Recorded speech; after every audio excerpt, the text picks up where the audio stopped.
It's been a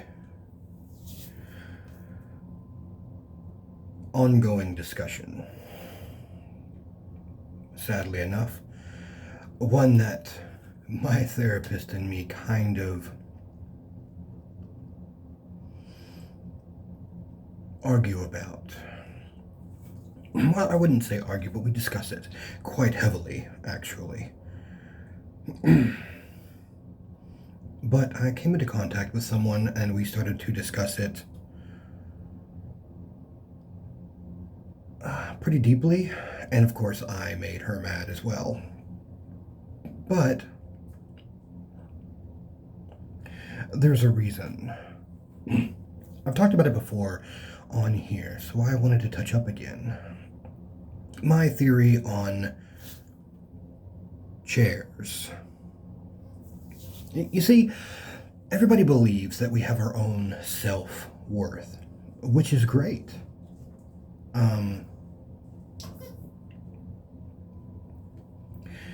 Everybody should have a great self worth. Please excuse the huge squeaking in the background. Rocky is deciding to sit in the bathroom with me and chew on his new toy.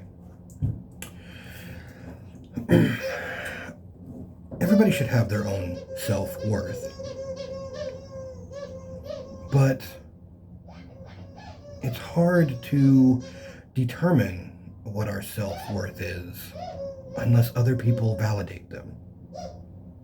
You could believe that you are a lavish throne adorned with the brightest of rubies and jewels. But if nobody sits on you, what is your worth? If nobody uses you for any purpose but to look at you, what is your worth? You're still a chair. You're still something that somebody can use, but you yourself don't feel worth if you're not going to be used. If somebody doesn't show you what your worth is, you're still a chair. The idea that we should all have our own self-worth is great. But in the end, if we don't have validation for what we believe, how do we believe any self-worth that we have? And that's the hardest part. It really is.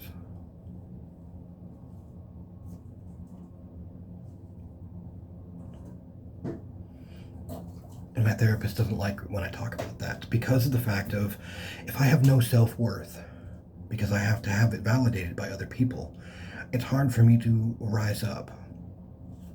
And I understand.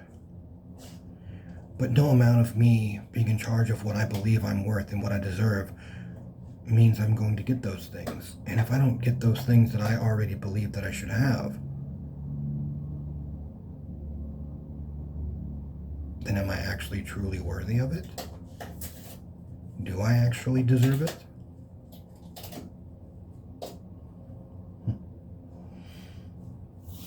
And that is why a chair is a chair, but if you never sit on it and use it, what's its worth?